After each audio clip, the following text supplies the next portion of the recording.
व्यापारी होत त्याला कळालं की कठोर होतोय सोन्याचं, पण तो भीक मागणाऱ्याला माहित नव्हतं की सोन्याचं.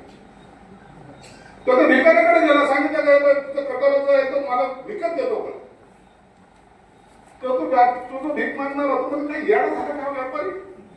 म्हणजे घेऊन जा म्हणजे केवढा देतो. अरे मग तुला जे द्यायचं ते दे, 200 रुपये देईल तुला. तुझ्या आईला एक पितळाचं भांड 200 रुपयात घ्यायला लागलं, हे गेलं 50 रुपयात दुसरं आणत ना. त्याने ते भांड घेऊन जा, 200 रुपये व्यापाऱ्याचं पटकन काढून दिले. व्यापाऱ्यांच्या भांड्या घेतलं, तो लागला पळायला. या भिकाऱ्यांचे 200 रुपये घेतले आणि हा पण लागला पळायला.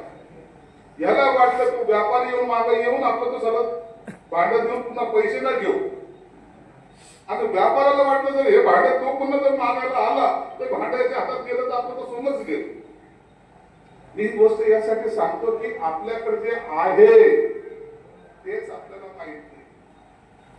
सांगोलेमध्ये नाही, या तालुक्यामध्ये काय ताकद आहे माहिती पाहिजे. तुम्हाला काय करायचं आहे का ठरवून घ्या. मी राजकारण करताना असं करत नाही. पहिलं विकास, बाकीचा बाकी. आमच्याकडे तर काही विरोध काय कमी आहे का? तुम्हाला काय वाटतं तुमचं चालून जातं, कुठे तुमचा रेवाज आणि तुमचं काम जमून जातं. आमचं तसं नाही, आमच्याकडे लय भांगडी. मी तुम्हाला या स्टेजवर सांगतो, तुम्हाला सर्वजण पाहिजे प्रस्तावना या सगळ्या देखील सांगतो. तुमची जबाबदारी आमदारची 50 कोटीचा प्रस्तावना मी 8 दिवसात तुम्हाला राजकारण करायचं नाही होतं. त्यांनी काढा घ्यायचं काही गरज नाही. मला यांची काहीच गरज नाहीये. तुमची मानसिकता असली पाहिजे. घेऊन या 8 दिवसात त्यांना प्रमाण आहे की संजय शिरसाट कधी या तालुक्याच्या आसपासही फिरतात.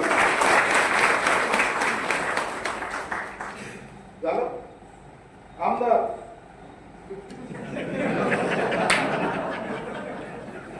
आणि मग नाही आणला तुम्ही प्रस्ताव तेव्हा मी तुमचं नाव इथं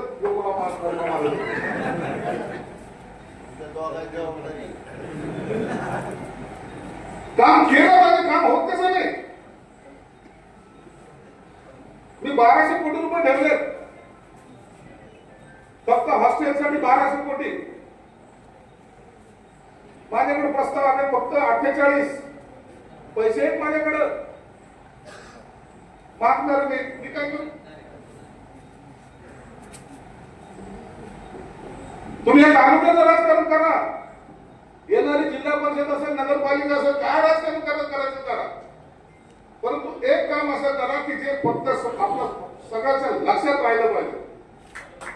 लक्षात राहिलं तुला पण तुला झालं पैसे पाहिजे.